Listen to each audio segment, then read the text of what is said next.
Hello and welcome to the first episode of That Danny Savage Show. For our first ever guest, we welcome Manchester-born DJ and producer Ben Pearce. Ben hit the big time back in 2013 when his track What I Might Do went into the UK national charts at number 7 and was also featured on a nationwide TV campaign by Tesco. Then in 2016, Ben famously came out on social media and cancelled all his upcoming gigs due to depression. Ben then took a short break to recover from his hectic worldwide schedule and has since come back in 2017 featuring on his first ever Radio 1 Essential mix. Ladies and gentlemen, Ben Pearce. Hi Ben, welcome to the show. So when I first asked you to come on the show, you sent me a photo of some food. So what's all that about? I can't remember what I sent you. But, I think you were doing a dinner party and you sent me this photo of an elaborate dish, and I seem to remember speaking to you early in the year when I first thought about this podcast, and you told me you mentioned food then as well, about some sort of pop-up cafe or something. yeah, well, so I did the supper club last night. Actually, I've been cooking quite a bit, and for kind of friends and friends of friends, really.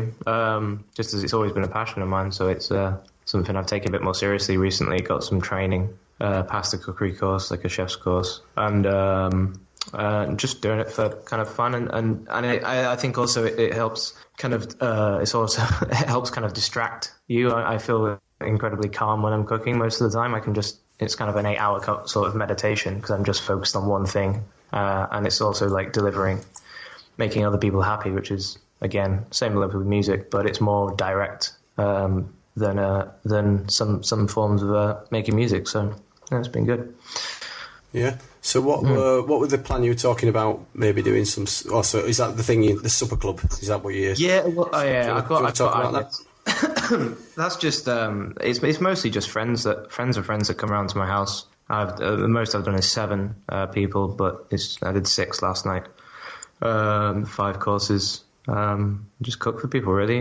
Have a good laugh with them. But plans in the future would be to take it and do some kind of more formal events with strangers. Yeah. So you say food's one of your main passions, and music, obviously. So have you ever thought about combining them two together? Well, yeah, I'm thinking of certain ways where I can do it. They're very similar in terms of like creativity and like balance and kind of flow and stuff. So it's very interesting to see the balance and the kind of the nuances between them. Yeah. Yeah, man. Cool. Okay, so when it comes to music, so that's your other passion. What do you want to tell us a little bit about your music background? What was the first track you bought and who you into? Classic. I think the first track I bought was the first CD I bought, because obviously back then that was kind of the only way, but it was quite late. I think it was like I think it was Limp Bizkit album, just still a cracking album, the hot dog flavored water one, and a Blink-182 CD at the time. I think I remember that being the first 2 CDs that I bought. But I got brought up with classical music from my dad, and then got into kind of bands like rock metal from friends that I've met through school and stuff. So, and then from there, kind of like that kind of ballooned out into hip hop from the kind of skater kind of side of things. And then electronic music only came around when I started going out in different clubs when I got to about 18, 19. And, I mean, someone gives you some narcotics and you think, oh, this music sounds really good. And then you kind of fall into it that way. I guess that's my kind of musical progression. And then since then, obviously, listening to everything from jazz to ambient stuff and then heavy metal still on the regular. So it's very varied. Cool. So where did you start going out? What got you into clubbing? What clubs did you go to? It was like just a new group of friends that I've met, and then obviously it was Sankey's and Area 51 at the time was the club in Manchester that was open really late. It's shut now. Yeah, I think. But remember that one? Yeah, I used to run nights there. Funnily enough, that's where I think we know each other from. Oh yeah, there was Filth on it. That's it. Yeah, there we go. My memory there, occasionally good. Yeah, so I started going like those places and kind of got into promoting a couple of nights, and then borrowed some decks of someone, learned how to DJ, and then kind of went from there. Really, it was kind of a quite spirit of the moment thing. I never planned on doing it as a job. It was kind of just enjoying it, and it was kind of paying for the weekend life really, outside of working 9 to 5.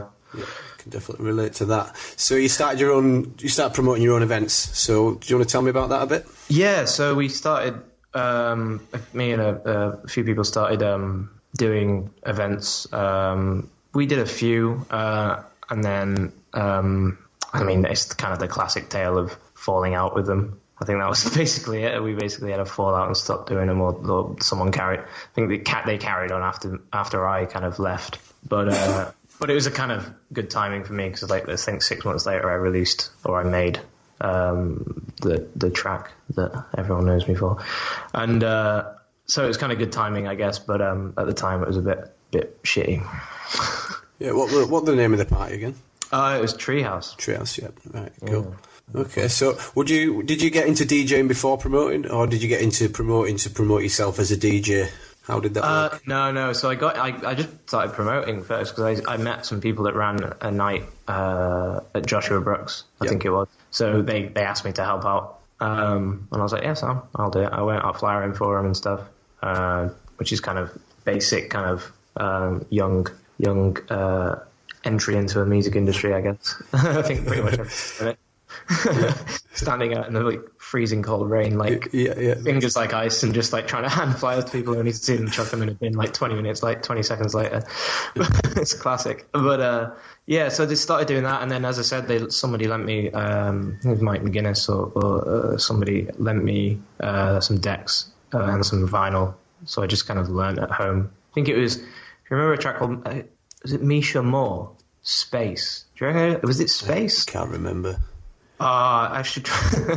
I'm fairly sure that was the name, Misha Moore, but I can't remember whether it was called Space or not. But it was like this kind of a hard, kind of a electro sort of track. Yeah. And I think I had 2 copies of that, so I learned mixing just the intros and trying to beat match them on vinyl for ages. So that's how I kind of got into it. But then, yeah, obviously, I think after that, I didn't start thinking of myself. It was more the party was the event was the brand, you know, like we would appear as Treehouse DJs. So I never thought of myself as a brand until much later on. Kind of still. At what point did you break away and decide to DJ under the Ben Pearce moniker then? Well, yeah, as I said, it was kind of when we all fell out, and I wasn't part of the night anymore, and I had to kind of come up with I'm trying to think of the timeline, but I think I'd released like 2 tracks before, like a remix on a small label, and then potentially like another track under my name, and then then the third one that got released was What I Might Do. I think that's the timeline.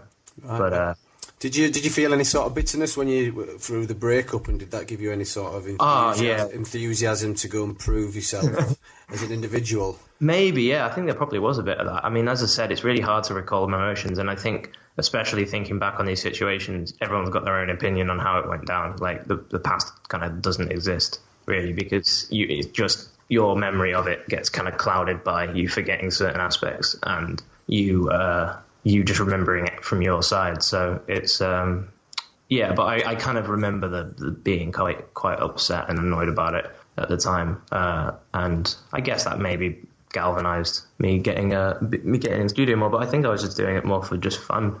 It was just messing about, really. It wasn't. I never really thought, I'm gonna do this as a job ever, and I didn't think that right up until I left my job. So it was definitely just a doing it for fun thing, which I think is a more organic way of making music. Yeah. What job did you have? Well, yeah. So I was a manager in a call center, which was for RBS. Right. Okay. In a complaint center, which was very fun, but I was very good at it. I didn't want to leave. But I was going away and DJing at the weekends, like in Belgium or something, and then coming back on Monday and having to give a team talk to like 15 people who are all older than me. Most of them were older than me. And like they just you could just see them just like looking at me thinking, you're tired. or hungover or whatever. So it's pretty fun. So yeah, I did that for like 3 months, kind of doing both, and then I think it was like New Year's Eve, 2012 would have been that I kind of just said I'm going to leave on New Year's, like leave and try and do it as a job. Cool. Do you want to describe the conversation you had with your parents when you told them you were sacking your job off and pursuing a career as a full-time DJ? Yeah, well, it was hard to begin with, but they were always supportive. I think they appreciated the fact that I did 3 months of doing both, and I just kind of said I can't do this anymore because I'm earning enough to more than what I'm getting paid for my job by DJing, so there's like literally no point. And I think they appreciated that, but I guess maybe until the recognition kind of got a bit further, as in like, oh, your track's on the TV. Yeah, that might have been like more of a kind of like solidifying reason to trust me than rather than just what's Beatport.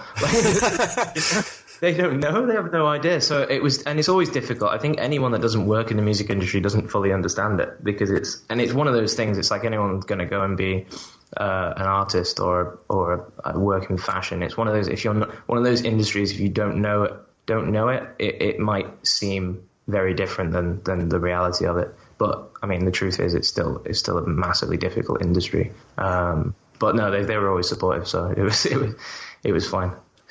Cool. So when you left Treehouse and you started gigging, how did you get the gigs? How did you actually break into touring?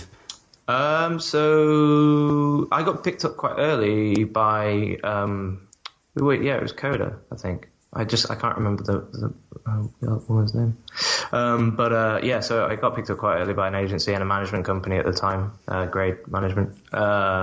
So they kind of sorted that out. I didn't have a first clue, but it was a lot of UK gigs and some European ones for about a year. And then once the track got re-signed to Mercury or Virgin or whatever, I think it was Mercury at the time, then obviously it kind of ballooned out from there. But the early parts of touring was basically just kind of a couple of weekend shows. Yeah. How did they pick you up? So, my audience, I've got a big subscription list of DJs who read my blogs. So it'd be really good for them to know how do you get an agent? How do agents pick you up? What did you do to get in front of them? I'm trying to think of the timeline. Again, this is I probably should have sorry, I'm not prepared for this in the slightest. Just trusting my very fragmented memory. Yeah. But I believe so. There was a guy that was interning, or he was just applying for a job at Grade Management. Yeah. He's left now, but he was running a night in London. He booked me to come and play, and Rag from Grade was there. Yeah. And I think we had a chat then, and then met him later on. I'm pretty sure that's what happened, and then they potentially would have gone to Coda, unless I was with Coda first. In which case, I don't think I would have been though, but I'm not 100% sure. But I think when it comes to agencies, I think most of the agents that I know personally and professionally are quite proactive in seeking out, especially these days. It's all about trying to find the next kind of big hit, isn't it? So I think agents are proactive. I think if you're out there and putting out music and doing well, you will get picked up. It's more about maybe getting a bit of advice off anyone that you can, that as to which agent to go with, because it's sometimes you get signed to a big agency as a small artist and you don't get many shows because they're not prioritizing you. So it's that balance between having someone that's going to put the time in for you. But if you're not doing it full time, I suppose we kind of just take a chance and go with anyone, but maybe not sign a contract. Yeah. So for a bedroom DJ, for example, who hasn't got a clue how to get in front of these sort of people, what advice would you give to them? I wouldn't push it, to be honest. Because I imagine they get thousands of emails. Maybe, if you really do, it's whether you see yourself as this marketable product, I guess. I think it's more about where you want to be. If you're a bedroom DJ, the sad reality these days is you're probably going to have to produce. Yep. But if you're a DJ, I'd say try and get a residency, because that's a good way of building it, at least getting your name on flyers and also getting to DJ in front of DJs who are touring, and they might pick up on that and say, because if I see a DJ that has warmed up for me, and they're doing like a class set, I'd always remember their name. So I think that's important. And then, so the sad thing is you really have to produce, and then you're going into the world of production and getting your music out there, and blogs, SoundCloud. It's I mean, there is definitely not one tip that works. I think it's basically having belief in yourself, trying every angle, and not getting too down on yourself when it doesn't work. So if you send something to a label and they don't reply, don't get annoyed about it. Like, it happens to everybody. It happens, like, rejection is all over the music industry. I get remixes knocked back that I've done and put a lot of effort into, and sometimes it's very hard to kind of accept that someone doesn't like it, and they're paid, so I don't get paid. So it's like, shit. So it happens to everyone, I think, and like, failure is you need to be okay with it, I guess, from a starting point. Sorry, that went massively off topic onto this. No, that's really philosophical. Good advice. Really good advice. Would you class yourself as a DJ first or a producer first? Would you say you're a DJ who produced to make it as a DJ, or a producer that's DJing off the back of your productions? I think most people would think that I'm a producer DJing off the back of my production, singular. But no, I definitely DJ'd first. Yeah, I feel more comfortable DJing. I do enjoy the studio, and I don't think of myself as a good producer. I don't think I'm good. I think I can wangle together a few tracks occasionally. But I look at producers who I admire and think I'm not even in the same spectrum. Yeah. Which is fine. I'm fine with that. But I think the perception out there in this world online is probably that I'm DJing off the back of the production. And there's some things you can't change, like people's minds. Yeah. So you hit the nail on the head with the production side. A lot of the guys who read my blogs constantly ask this question: should I produce? Would you class productions now as sort of like your business card as a DJ? Yeah, I think it's incredibly difficult. I mean, you look at the people that have potentially got a DJ career without producing, and it's very, very small, and they're very, very talented. You have to have this marketable thing to put out. It's a very difficult one, and again, I think it also depends on genre a little bit. So it's slightly different for different genres, but I think you have to produce, and that's it's kind of. It would like I'm trying to think of like an analogy with another industry. I can't think of one really, but I think you have to. I think it's just one of these things that has probably been stimulated by the absolute saturation of it. There's just so many artists out there, and it's a lot easier to get a track heard because it's 3 minutes long than a whole mix, and people don't really pay attention to. I don't listen to DJ mixes ever. I used to a little bit, but I never do now because I want to be original. Yeah, and try and just. But people can't concentrate for 60 minutes anymore because they're glued to the smartphone and they look on Instagram and they're not concentrating on the mix. So DJs only really get to express themselves in clubs, and then everyone's off the face, so maybe they don't notice. So it's very. I think getting a track heard is so easy because it's 3 minutes out of someone's day, and social media generation. I mean, even like labels ask you to cut your remixes down now to 3 minutes so they can get it on Spotify, because Spotify won't feature it otherwise because people have got short attention spans. Pretty pretty bleak, but yeah, I definitely think you do have to produce, whether that's like you do the bare bones of it and then go to an engineer to kind of like touch it up, which is a pretty popular way to go because you don't have to learn everything about mix downs. I've got my stuff mixed down by Joe Ashworth a few times, because he does an amazing job of just kind of like sparkling up like little just like back end production on it.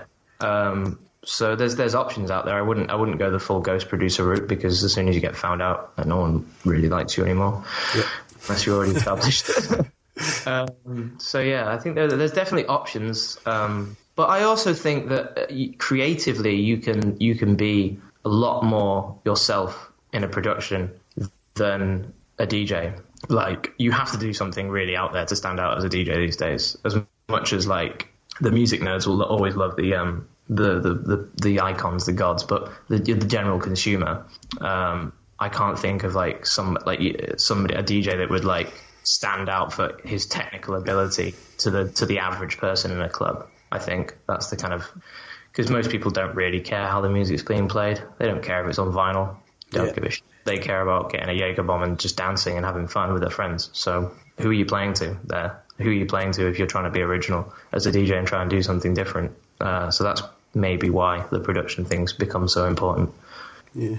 So what, say for example, someone who just a bedroom DJ wanting to get more gigs and build his profile, and he wants to start producing, what tools would you suggest, and what's a good way to get into producing? I use Ableton, so I'm obviously going to say.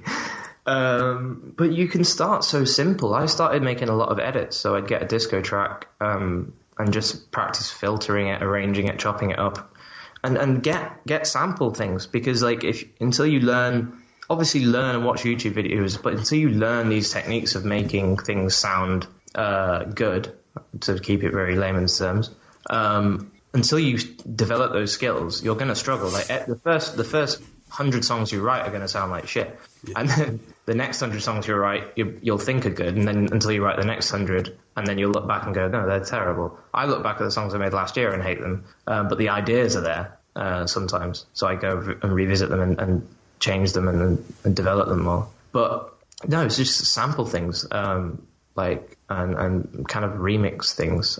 You can get remix stems online for like different genres, I guess now.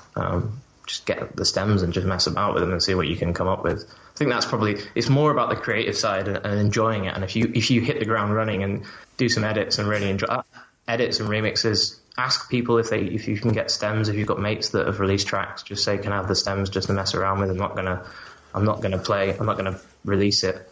I think that's a good way, because you hit the ground running in a kind of, you'll make, as soon as you make something that sounds good, that feels better than struggling for ages on a loop and you can't get the sounds to work, if you know what I mean. Yeah. I think that probably be my advice to someone like hitting the ground.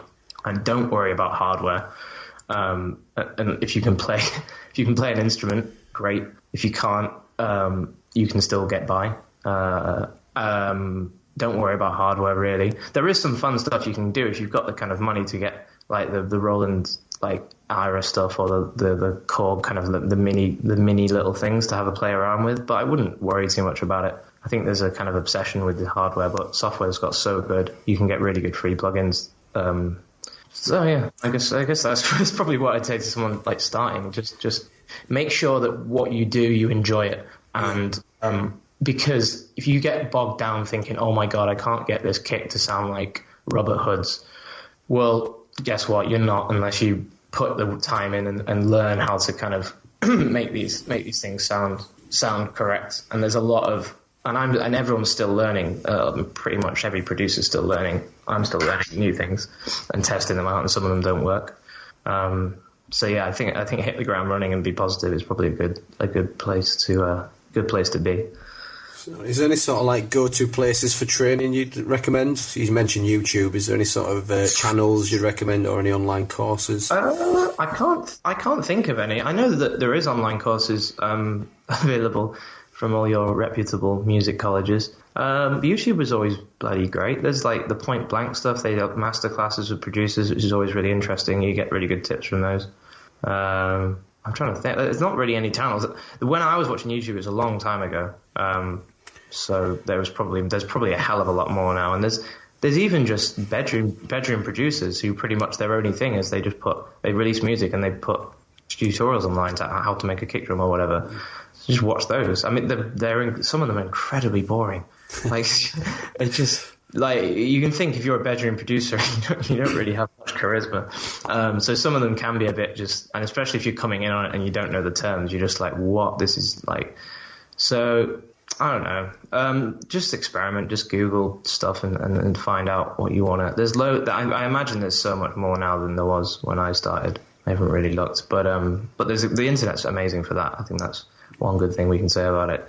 And then another thing that helped me is I had people around me, I would say, or friends around me who knew more than I did about production, like taught me a lot of stuff just going in and jamming with someone. If you know I imagine if you're a bedroom DJ, you played a few gigs, you probably know someone that produces. Just ask them if you can come in and just sit in with them or just have a jam. You just learn so much. I learned so much when I went in the studio with Shadow Child, for example. You go in the studio with anyone that's better than you, you always learn stuff. So just try it. And then again, if they're too busy, don't get bummed out about it. Just go, cool, well, maybe next time, I think that's probably better. Yeah, that's one of my mottos. It's like I'd surround myself with people I want to be, people that know more than me, people I can learn off constantly. So it's really good advice. That's important all over your life. People that are good for you. I think that makes much more sense. Yeah. So do you ever lack motivation finishing tracks yourself? Pretty much 90% of the time. Yeah. How do you get through that? It's a struggle. My lack of motivation kind of, I seemingly, something I'm working through with therapists occasionally, seemingly comes from a lack of self-doubt. I think I got chucked into an industry by making a track that went really popular, and then didn't feel like I'd built up and I was worth it. So I kind of struggled to release anything after that. I did a couple of really crap remixes, and then struggled to release anything after that original because I was just constantly in my head telling myself I'm not good enough, and that still happens now. But I'm a bit more conscious of it rather than just getting upset and annoyed. I kind of know I have to go in with a clear head, and I haven't been in the studio this week because my head's not been clear. This EP I'm trying to write is an uplifting one. It's an uplifting part of the little storyline that I've got going on, so I have to kind of be in the right state of mind to go in. So, but I think understanding that that motivation comes and goes. Sometimes you'll go in a studio, you'll sit down, or even just go to your bedroom, you'll sit down, and it just wouldn't be working. So my advice would just be take yourself away and think, right, I'll come back in a few hours, or I'll come back in 24 hours. You don't have to make music good every time you sit down. Sometimes making a really bad bit of I've made some weird stuff, just the loops, and I kind of just look at it and just go, what have I done? What is this? It's terrible. And then so I just delete it and leave the studio and come home, play PlayStation or watch TV or whatever, and then go back the next day and then something really good happens. You have to understand that motivation. I think that's another thing that people kind of perceive about producers. They think they're just going to go, anyone's going to go in the studio if they admire them, and they're going to go, oh, well, they obviously go in every day because they see people's Instagram or Facebook videos or YouTube videos, and they're always putting out their best stuff. But producers only ever put out about 1% of what they release, which is what Moody Man's quote was, wasn't it, or something? Yeah. So you never get to hear all the shite that they've made.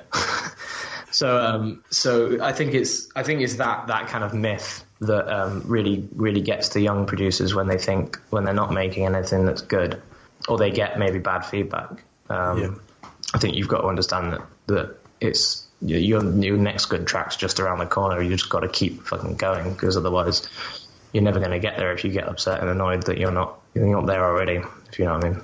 Yeah. So what I might do, the track that blew you up massively, do you want to give us the timeline from production, what inspired you, how it got signed, to how it progressed and featured on national TV adverts? So I just made it in my bedroom, made the bare bones of it anyway, between a bedroom and a studio that I was kind of using in Beehive Mill in Manchester.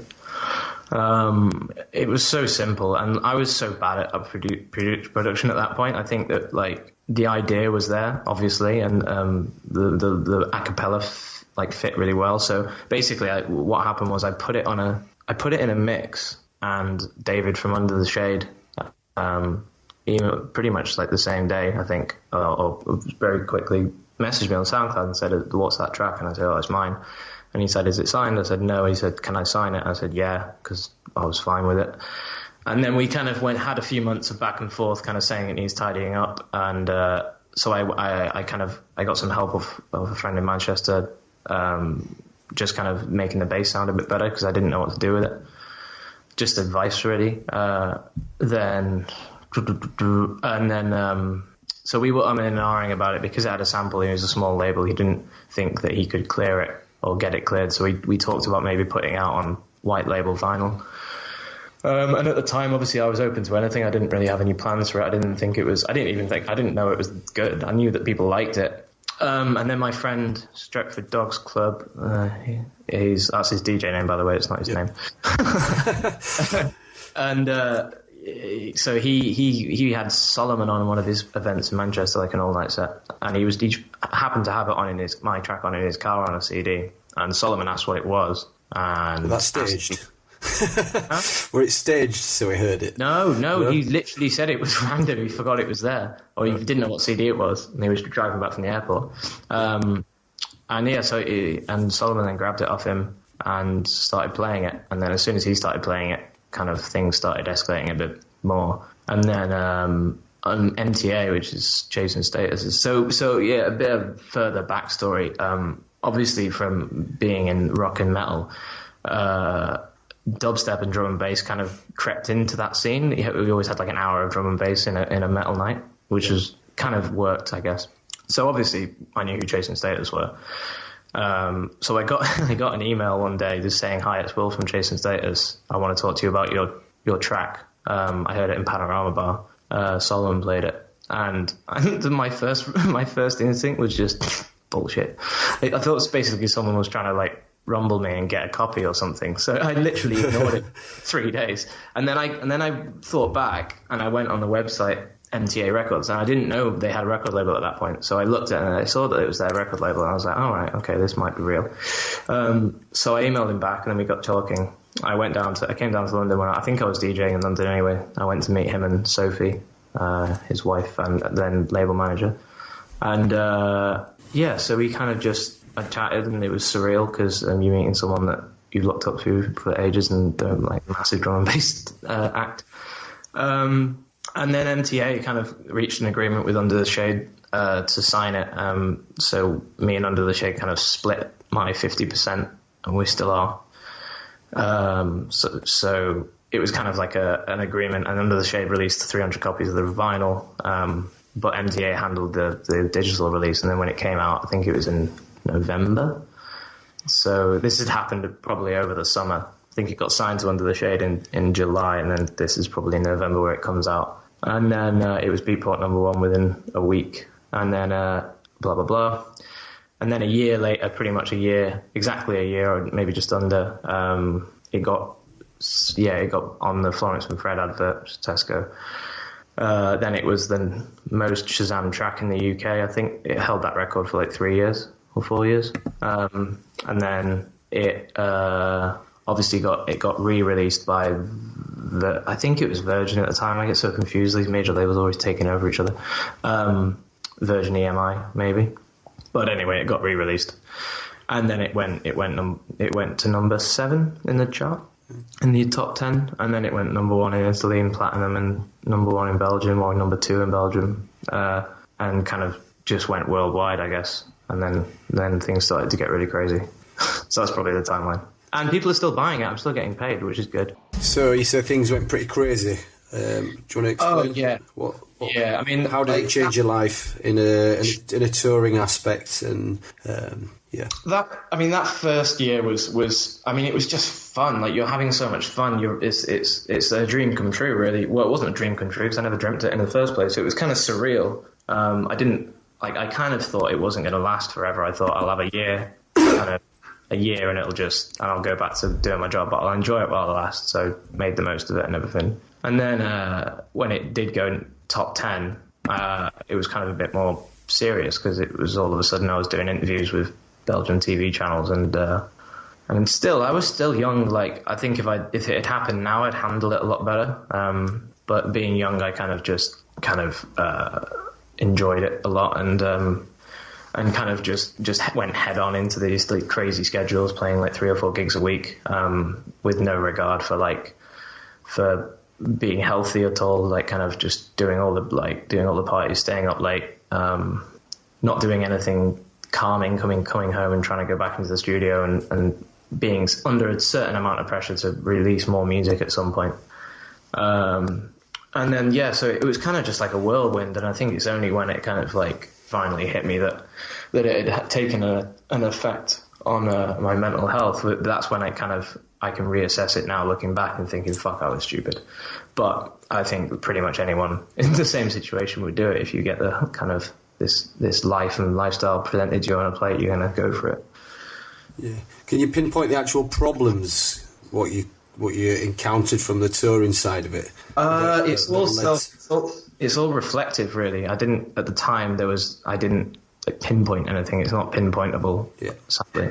But it's more. I think now I kind of understand that the lack of sleep, the heavy touring, like traveling, stressful. Yeah. The isolation, being on your own for like pretty much half the year. I was always on my own in airports and hotels, and then going from loud clubs with like lights, loud music, lots of social interaction, to a completely dark hotel room on your own, silent, is massively detrimental. And yeah, so I think all those things kind of added up, and I was basically putting it off. I kind of knew I was unhappy, but I didn't know why. And then, so I was drinking a lot, even when I was at home. And then I stopped wanting to leave the house, kind of didn't want to go anywhere. And then it was kind of when I moved down to London, because for a first while I didn't have a studio. So it was kind of difficult. And then I kind of realized from there that the shit was a bit more serious. And then, had to take some time off after a while. So I think it was July last year when you posted on Facebook and social media that you were suffering from depression, which you're very, very brave of you, by the way. Do you want to explain what led up to you posting that out to the world? Well, I mean, I don't want to bum anyone out, man. Like, fuck. I don't really like doing the whole sub-story thing, because I think that whenever we're talking about, sorry, I'm not. This is just, I should have said before, but I think that being constructive and positive about it is more helpful than. But I mean, to the point of the reason why I had to take the time off is because if I didn't, I wouldn't be here anymore. Basically, that was the reason. I was a serious risk, which is it had been previously, like the November previous to that. I kind of got very close to doing something very stupid, and then the July it just didn't get better, and it kept going down, and I knew it was coming back up again. And I just needed to take time off. The idea of going away and playing gigs and being on my own, like, scared the living shit out of me. Like, I'd split up with someone at that point just before, and that wasn't like, it was a good thing, because it wasn't working. But my best friend moved in, luckily, and I think that kind of saved me a little bit, even if it was very slowly. We still live together now.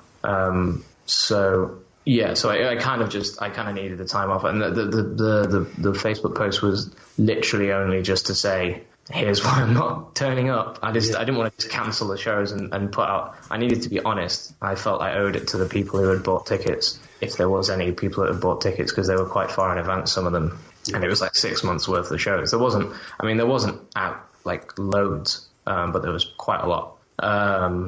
And yeah, so I didn't expect it to kind of blow up the way it did, and it got coverage in all bloody newspapers and everything. And yeah, like I still don't think it, like, people say it's brave, but I mean, it was. I wasn't doing it for any like noble cause. I wasn't doing it to become a martyr or like a spokesperson for. I didn't classify. I basically was just saying. I wrote it in like, just typed it out. I didn't edit anything. I was just trying to convey the reason why I'm cancelling the shows is sincere, and I'm very sorry to everyone that bought tickets. That was basically what it was. And then obviously since then, and since kind of getting a bit better, and dealing with learning how to deal with these demons is the counterbalance is that now I can actually help people, and play this role of advocate for good mental health. So that's kind of been an unexpected development. I actually said when I came back off the break that I didn't want to talk about it in any interviews. I might do one interview about it because it needs to be addressed. And I just didn't want. I don't want to mention it anymore. I don't want people to ask me about it when I do interviews about my music, because I don't want it to be seen as I'm using that to promote myself. Yeah. There was a kind of joke recently that on the Pioneer video that I was in, I think Mixmag posted it, and the way they posted it without any apostrophe on the DJ, it just said DJ Mental Health, which again made me laugh because I might change my name to that. So I have a big following on my blog, and I sent an email out to the subscribers, and the amount of people that replied to ask you a question, I'd say about 80% of them were about mental health, and that they're suffering or their friends are suffering. It seems to be an ongoing problem within the music industry due to the stress and the touring and the self-doubt and all these things together. On a positive note, what advice can you give, just as a blanket coverage, sort of one bit of advice you could give to DJs suffering with health problems? Talk about it. Yep. Admit it to yourself, I guess. Know that you are going to have, like, it's very up and down. And if it feels like it's going down and down and down, there is a point where it will go up again. You just need get a therapist, go and speak to someone. There's amazing charities. Obviously, the Calm Zone helpline, which is open in the evenings. I've never used myself, but I know it's good. Help Musicians, which is a charity I'm going to be hopefully working with, or I know them quite well now, and we've done a few panels with Christine from there. I've done a few panels. They did a study into people that work in the music industry basically are 3 times more likely to suffer from mental health conditions, and that's not just DJs and performers, that's all over the industry, which is absolutely staggering. So there's something there. And so they're launching a service in December, I think. Should really get these dates right, but it's launching soon. If you check out their website, it's just Help Musicians UK. So yeah, there's. I mean, the thing is, I think the advice would be there is help out there. There is people that want to help you, and even if it doesn't seem like it, when I'm feeling bad, I don't want to talk about it to anyone. Especially not my friends, because I literally just don't want to bum them out. I don't want to worry them. Everyone's got their own shit. So if you feel like that, then try and get a therapist. You can go through the NHS, occasionally a waiting list because the Tories have fucked it for everybody. But so when I went to the NHS, it was a 6-month waiting list to see a therapist, and they just tried to put me on antidepressants, which I didn't want to do because I didn't think it was going to be. I've heard bad stories from people saying it's made them worse or given them other problems. So yeah, I think it's very difficult. It's a case-by-case kind of thing, and reaching out and asking for advice is good, but I think there's amazing therapists out there. Just try and find the one that works for you and go and talk about it, and be open to talking about it. Be okay to say to yourself, it's like, I think there's a hashtag recently from Chester, the kind of aftermath of Chester Bennington's suicide, that it's okay not to be okay. And I think that's kind of probably the most succinct mental health tip that I've heard. Do you think there's anything like the dance music community together can do to help? Well, this some is sort of like the Football Association. You've got your PFA, and you've got all these industry sort of. So what's the thing? Oh God, the Association for Electronic Music. Right. AFEM. Yeah, is that it? Yeah, AFEM. That's the thing, right? Yeah. So they're working with Help Musicians. They're helping this service to reach people in the electronic music scene. But this is kind of like they just do it for anyone who works in music, but they're pushing it within the electronic industry. There is things that the industry can do, but again, it's such a personal thing. I think it's more about the personal relationships. So agents and managers need to be aware. Promoters need to be aware that sometimes a guy's going to turn up at a gig and he might not be feeling too great. So don't be offended when he doesn't want to go to the after party and hang out with you or go for a few beers. Yeah. Like, that's not rude. That's just they're not feeling it. And they might have come off a few. And it's very hard. I know, I understand that. Because when I was a promoter, if someone came over and they were rude straight away, I was like, whoa, that guy. You know, but eventually you learn that maybe he's had like 6 gigs in the last week or 10 days or something, and he's just come off a 7-hour flight and he was delayed for 8 hours, and you know what I mean. So there's always different circumstances. Yeah. Yeah, it actually reminds me of a time when I booked someone who was quite a big DJ, and usually everyone cracked on with us because we were well known for it when we were at Mint Club. And but yeah, it was literally just in and out. I always thought I'm not going to book him again. It was a bit of a mod. Yeah, that's such an inherent problem in electronic music. Anyway, I guess also because I said this recently with someone, I can't remember what we were talking about, but I said the electronic music and house music in general has been built on kind of party culture. It's been built and born out of raves and like, so it's kind of rooted in it. Whereas it's not the same for any other music really. It was born out of a kind of drug revolution. Kind of the resurgence of it, the kind of massive appeal.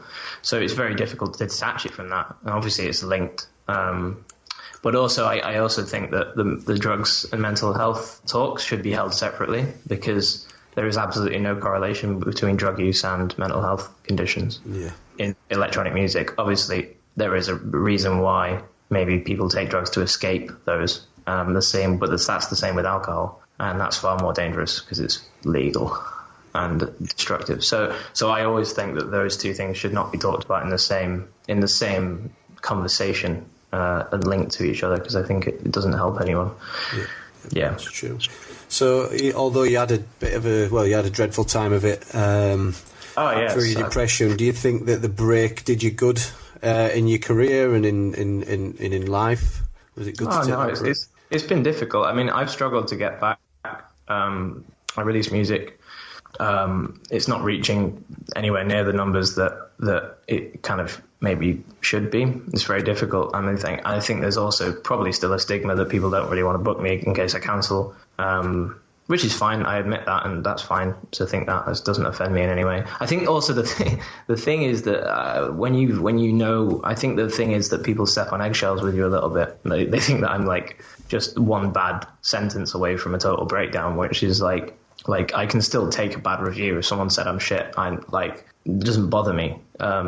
But I just want it. The whole thing of the industry at the moment is very saturated and difficult. I think a lot of people are struggling. If you're not like a main headliner, struggling to get shows at the moment. I think it's quite difficult. But it's one of those periods, I guess, that it happens. I'm still kind of grinding it out, trying to be in the studio and trying to release music. Depeche Mode remix was good recently. That's been being played out by a lot of people.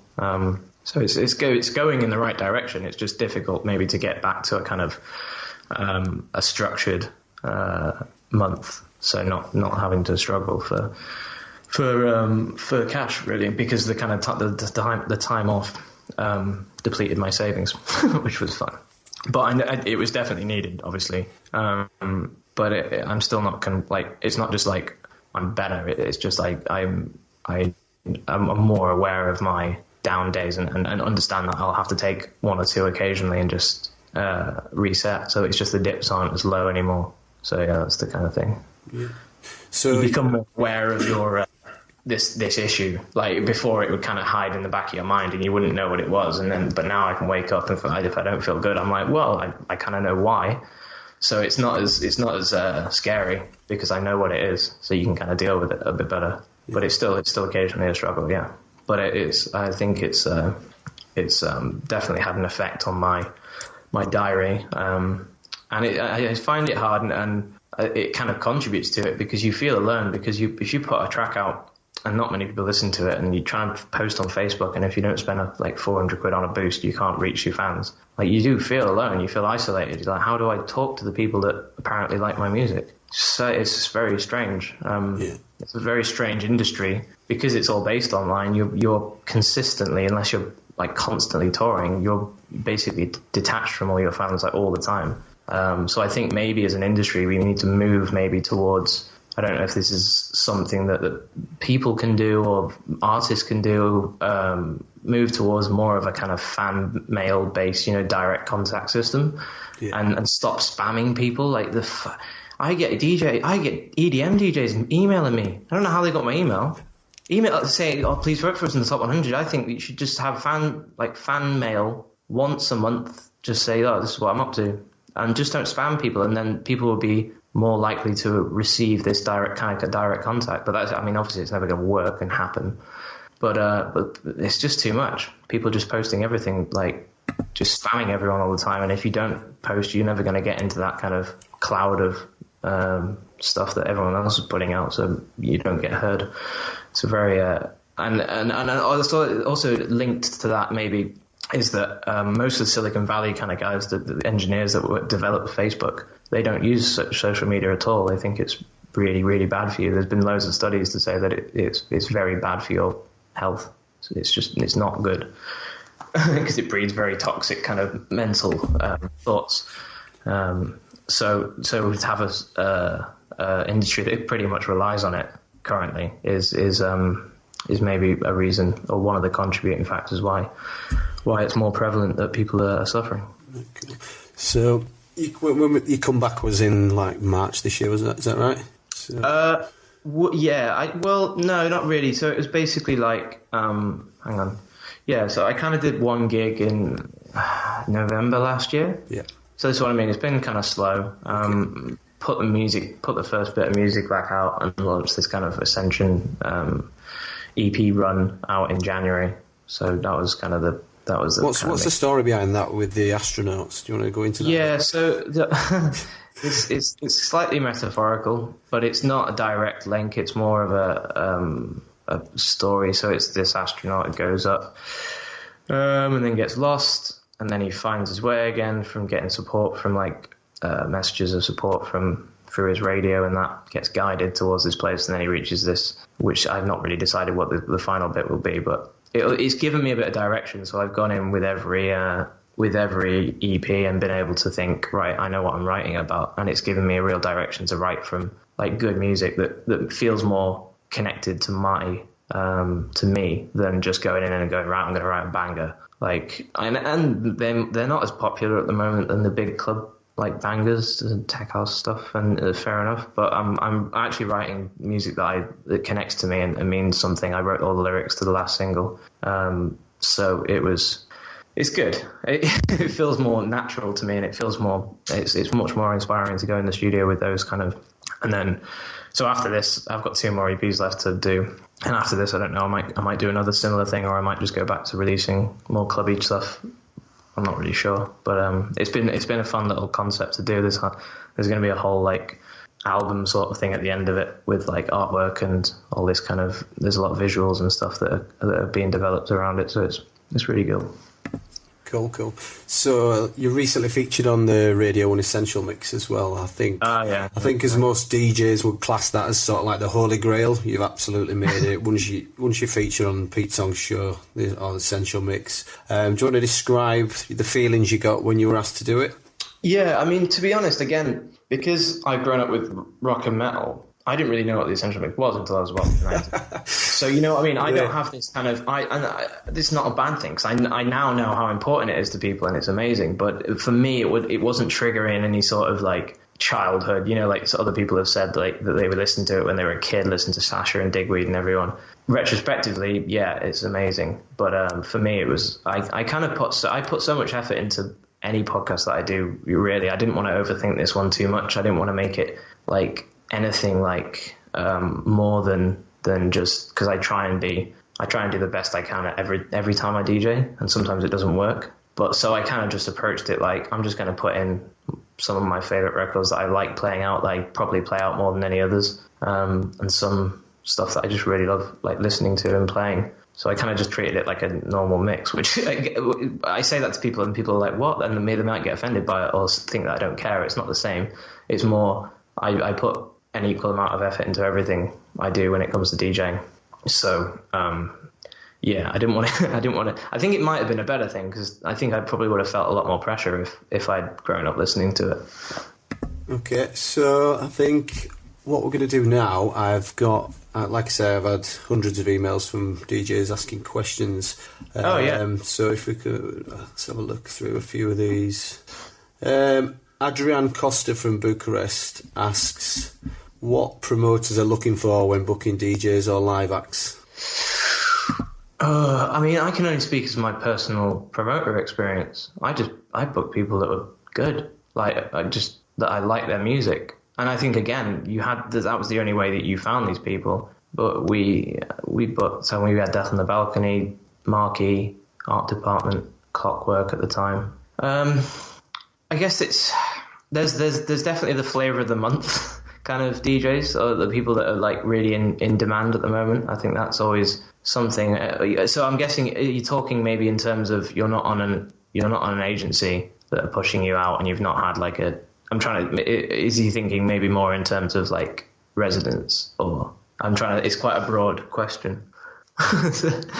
But I think it's just more about being just be positive, stick to a style, unless you're being kind of like a utility DJ where you can play everything, and just be willing to go and just be willing to go and take a first slot or whatever, and just being really dedicated and involved with your craft, I guess. I think putting a lot of mixes online, sending mixes out, and being positive. And it doesn't always work. I think the thing is, it's a very difficult industry to break into and to even stay in. So you have to have the positivity, and you have to realize that occasionally it's not going to go so well. So you have to just be able to bounce back from that and carry on. So I guess that's maybe the broader answer. I always want to ask more questions to people that ask questions like that. I want to say, where are you? Have you released music? Have you got an agent? What your style are you? You know what I mean? So like that doesn't. I'll try and answer them as best I can without being too bloody anal. Cool. Okay, so the next one is from Anonymous. Do you ever play a set and think, shit, what should I play next if the crowd maybe isn't feeling the vibe from your prepared playlist? First of all, I never prepare a playlist. I basically always just wing it. I've got tracks that I know that I'm going to play. Like I know that I'll probably play this at one point, but I just don't. I'll figure out when it is. So I always make up my sets on the fly based on who was playing before, what was the crowd was like before, how the crowd reacts to certain songs. If they react really well to one, I'm like, right, okay, I know which one's going to go with that. But yeah, I haven't had it for ages, thank fuck. But I've had this recurring dream where I couldn't think. I was DJing big room or a club, and I couldnn't think of what song to play next, and I was sort of trying to look for it, and I knew the name of it, but I couldn't find it. And then the music dies and everyone starts laughing, and then I woke up. And I had that pretty much every night for ages when I was touring, and it was horrifying. So as soon as you don't think, as soon as you start thinking, oh shit, I don't know what to play, then that kind of creeps up on you. So that happens all the time, dude. Like, yeah, you just Anonymous. Yeah, that's going to happen. But I think it's especially with technology these days, you can just loop it and just take your time, play with the effects a bit. Like you can do so much. I mean, obviously if you're not a vinyl DJ, but yeah, I think that happens. And again, this myth that these big DJs don't get it right, like they get it right all the time. I think Tiga's post recently was saying he didn't play a good set, and sometimes it doesn't work. It's going to happen. So again, learn to say, okay, they didn't like that song. For me, if a gig's always going really bad, I usually just play What Am I Doing? That kind of, that's my go-to. Yay, everyone likes this. But yeah, I think just having a few surefire crowd pleasers in a folder on their own sometimes helps. Brilliant. I think the last one, there's quite a lot of questions we've already covered. So the last one, I think, from Paul Gallagher. Paul used to DJ back in the day, settled down, had a family. Now he's 39, he's wanting to get back into the circuit. He used to play vinyl, so he's adjusting to CDs and MP3s. So do you think it's too old for someone to get back into the scene? Do you think it's more of a young, cool scene these days? Or what advice would you give to him if he's wanting to start playing out again? It depends what scene he wants to get back into. And if he wants to go and play Elra, I would say he's probably not got much chance. But like I've got a few friends like this. I was actually recently just chatting with someone in Manchester who's in a similar position, maybe a few years behind where Paul is. No, I think there's. I mean, if you're good at it, then if you like it, I think it's more about maybe if you've got a family, you're thinking how much time you want to stay away. My friend's thing was he can go out and have a big night and go DJ with his mates at a club in Manchester or whatever, but then the next Sunday morning he's got his kids jumping on his bed, so he's got to prepare for that. You can't just like say no. No, I definitely don't think it's a young. I think it's only as old as, like, there's not been like, you think about the first kind of big DJs that were touring house music. They're still going pretty much. So it's like, it's a very new industry. We don't know much about it. We don't know much about the longevity of it. But certainly, I think it is more about what you want to do. If you want to go and play in like big clubs, warehouse kind of raves again. But if you just want to get a little bar gig or a warm-up slot at clubs, a bit more kind of like suited for family life, I guess, and not being away too much. It depends, I guess, where you want to go. But I think anyone with experience is usually valued by promoters.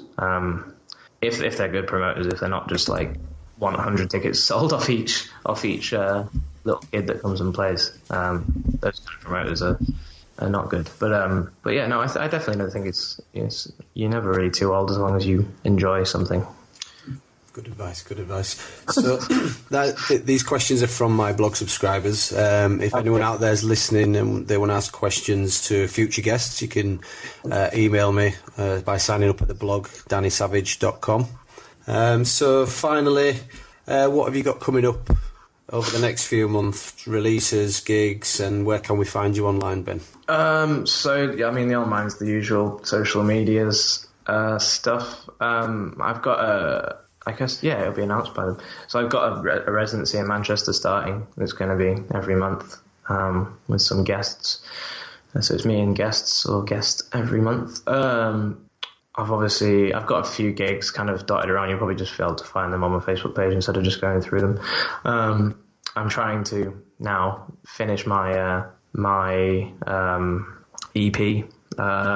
The next one in this Ascension series, which is going to be called Envisioned, which is a bit more of a hopeful, uplifting affair. So we'll figure out how that goes, which I've got a few ideas down for already, which sound really good. And then, yeah, so I think that's about it.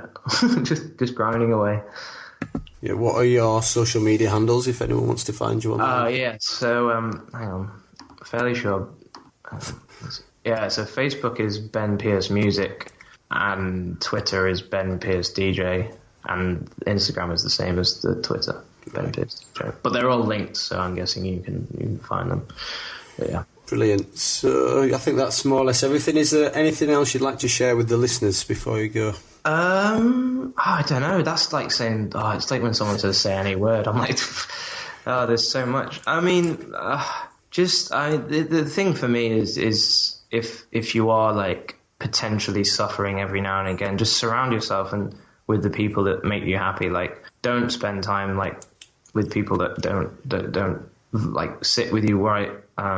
Just find the people that make you happy. Just make the time to spend with them, because you'll value every second, and that'll help you no end. And just to do things that make you happy. If you like stamp collecting, go and just collect stamps, man. And if you like cooking, cook. Just go and do things that make you happy, and focus on that, and try not to hide away, but definitely just speak up and ask for help when you need it. Yeah, that's really good advice. I've had a bit of a realisation over the last weekend as well.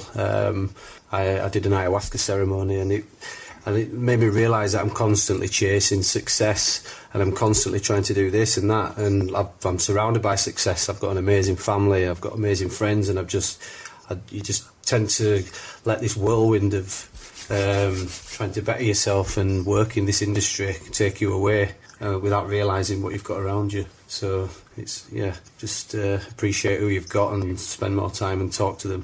Oh yeah, massively. I think that's something that is easily taken for granted. Yeah. So I think it's maybe realising that occasionally, and